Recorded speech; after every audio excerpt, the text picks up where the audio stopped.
તો ભગવાન મથુરા છોડ્યું, 2-3 વર્ષ રખડાપટ્ટી થઈ,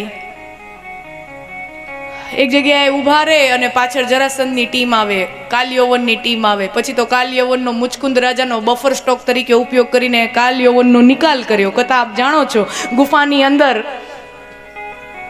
પ્રભુ છુપાઈ ગયા. આ કથા બહુ વિદિત છો, આપ બહુ સુગ્ન છો, જાણતા જ હશો. મુચકુંદ રાજાનો ઉપયોગ કરી કાલયવનને મરાવ્યો. પોતે આમ જાય, કોઈ જગ્યાએ ઊભો હોય ત્યાં વળી જરાસંધ પીછો કરે, એની સેના પીછો કરે, વળિયાથી ભાગે, વડિયોલો પીછો કરે, વળિયાથી ભાગે. 2-3 વર્ષ આમ રખડાપટ્ટી થઈ. મથુરા છોડ્યું ત્યારે ભગવાનની ઉંમર 20 વર્ષની હતી. 2-3 વર્ષ રખડાપટ્ટી થઈ.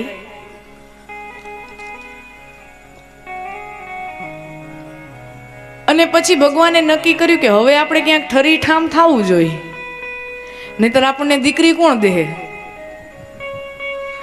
હે, બંગલો બનાવો તો કોઈક દીકરી દે ને, રખડું રામને કોણ આપે? તો હવે આપણે ક્યાંક ઠેકાણે પડવું પડશે. એટલે સ્થળ પસંદ કર્યું, સ્થાન જગ્યા પસંદ કરી, દ્વારામતી. દ્વારામતી, દ્વારિકા, સૌરાષ્ટ્રનો દરિયો કિનારો ભગવાને પસંદ કર્યો કે આ હાઈ ક્લાસ લોકેશન છે. સી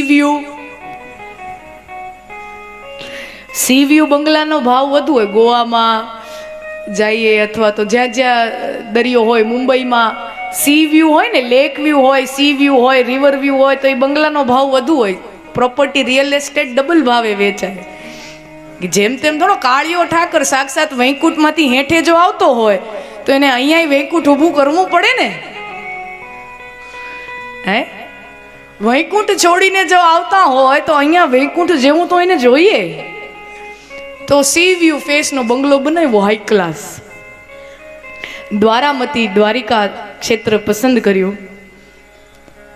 ભાગવતમાં સ્પષ્ટ ઉલ્લેખ છે કે જ્યારે મથુરા છોડ્યું ત્યારે ભગવાને કમળની માલા લઈને નીકળ્યા હતા. બીજું કાંઈ લીધા વગર આવ્યા છે, બીજું કાંઈ લીધું જ નથી.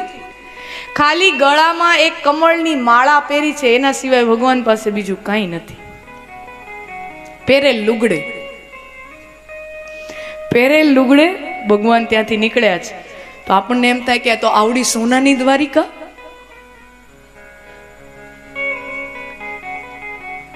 શાકાલાકા બૂમ બૂમ, છું મંતર જાદુ મંતર છું, આપણને એમ કે એમ કરીને બનાવી હશે. કૃષ્ણ ભગવાને જીવનમાં